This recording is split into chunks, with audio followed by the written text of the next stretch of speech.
Assalamualaikum warahmatullahi wabarakatuh. Perkenalkan, nama saya Muhammad Zaki Zulpani dengan NIM 1241031312080. Asal Indragiri Hilir, kelas 1D, Prodi Manajemen Pendidikan Islam, dosen pengampu Dr. Sohiron, SPDI, MPDI. Pada video ini saya akan membahas tentang prinsip dasar manajemen, bagaimana penerapannya dalam teori manajemen dan fungsi manajemen pendidikan yang sering dihadapi oleh para manajer dalam menggapai tujuan organisasi. Teori manajemen. Teori manajemen adalah konsep, prinsip, dan pendekatan yang digunakan untuk memandu proses pengelolaan dalam organisasi. Seiring perkembangan zaman, berbagai teori manajemen muncul untuk menjawab tantangan yang dihadapi oleh para manajer dalam mengelola organisasi. Berikut beberapa teori manajemen yang terkenal. Teori klasik. Teori klasik berfokus pada struktur organisasi yang efisien dan tugas-tugas yang terdefinisi dengan jelas. Beberapa tokoh penting dalam teori ini adalah Frederick Taylor dengan menerapkan prinsip ilmiah untuk meningkatkan efisiensi pekerjaan. Taylor menekankan pada pembagian kerja yang jelas dan menggunakan metode yang terukur untuk meningkatkan produktivitas. Henry Fayol mengembangkan 14 prinsip manajemen yang meliputi pembagian kerja, wewenang, disiplin, kesatuan komando, dan lain-lain. Dia menekankan pentingnya mengajar dalam merencanakan, mengorganisir, memimpin, dan mengontrol. Max Weber berfokus pada organisasi yang rasional, formal, dan hierarki dengan aturan dan prosedur yang ketat untuk memastikan efisiensi dan kontrol. Selanjutnya yaitu teori perilaku.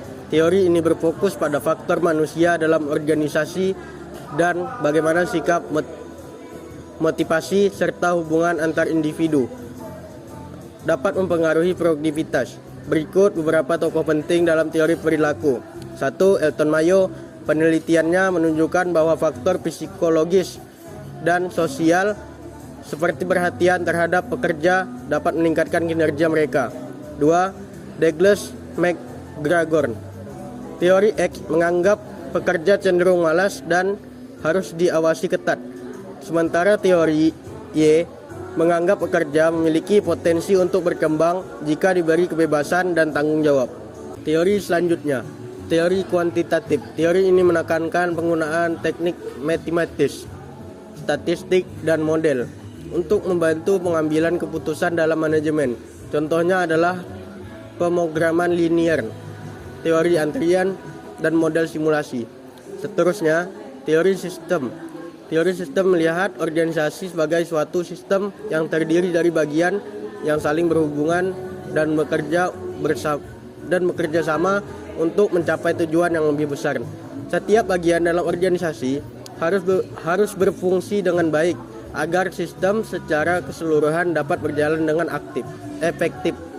Dan teori terakhir yaitu teori kontingensi menyatakan bahwa tidak ada satu cara terbaik untuk mengelola suatu organisasi. Pendekatan manajerial yang tepat bergantung pada situasi atau kondisi tertentu yang dihadapi oleh organisasi tersebut. Teori ini dikembangkan oleh berbagai tokoh seperti Fiedler, Lawrence, dan Lorentz. Selanjutnya saya akan bahas tentang fungsi manajemen. Manajemen memiliki beberapa fungsi utama yang terkait untuk mencapai tujuan organisasi secara efektif dan efisien. Fungsi manajemen ini adalah langkah-langkah yang dilakukan oleh seorang manajer dalam mengelola sumber daya dan kegiatan organisasi. Berikut adalah penjelasan mengenai 5 fungsi manajemen yang umum diterapkan. Berikut adalah penjelasan mengenai 5 fungsi manajemen yang umum diterapkan. 1. Perencanaan atau planning.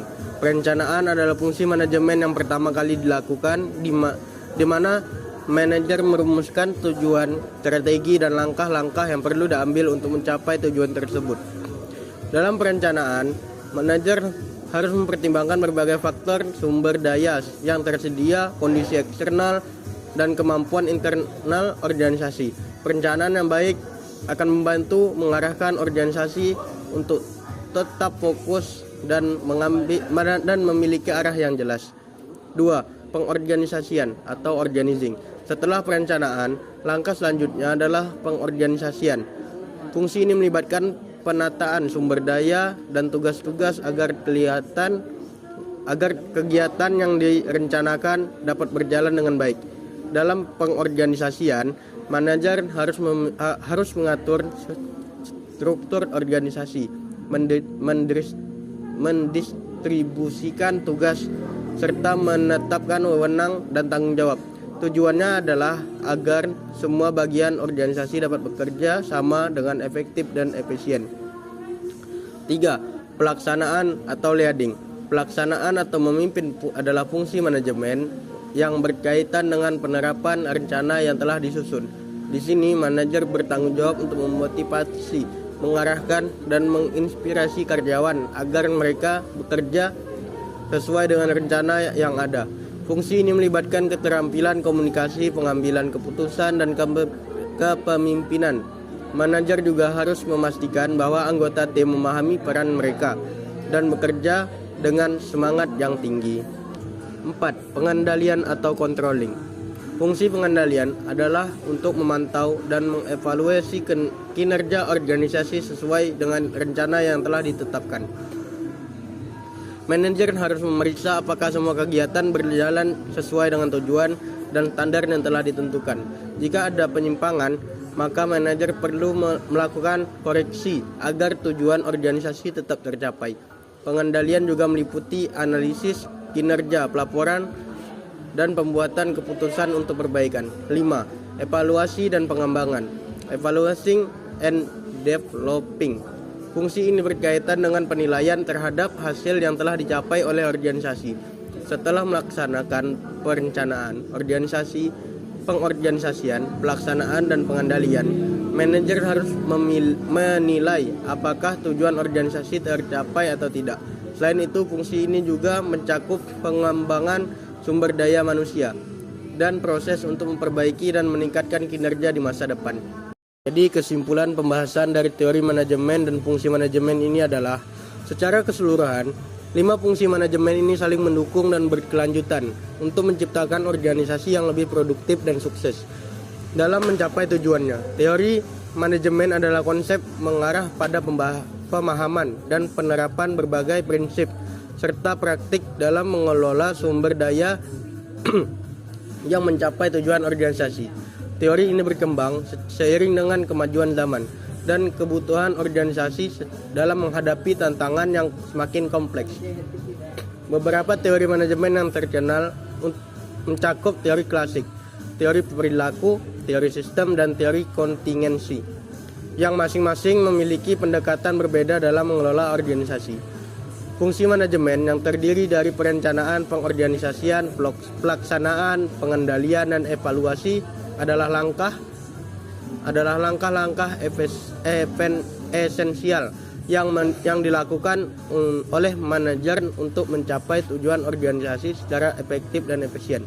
Fungsi ini saling terkait dan berkesinambungan, dimulai dengan perencanaan yang jelas, pengorganisasian, sumber daya yang tepat, pelaksanaan yang terarah, pengendalian untuk memastikan pencapaian tujuan, serta evaluasi untuk perbaikan berkelanjutan.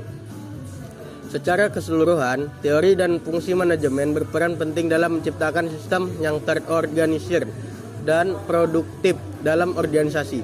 Manajer yang mampu mengimplementasikan teori-teori manajemen dengan efektif dan menjalankan fungsi-fungsi manajemen dengan baik dan dapat memimpin organisasi menuju keberhasilan dan daya saing yang lebih tinggi. Mungkin sekian presentasi dari saya, lebih kurangnya mohon maaf. Assalamualaikum warahmatullahi wabarakatuh.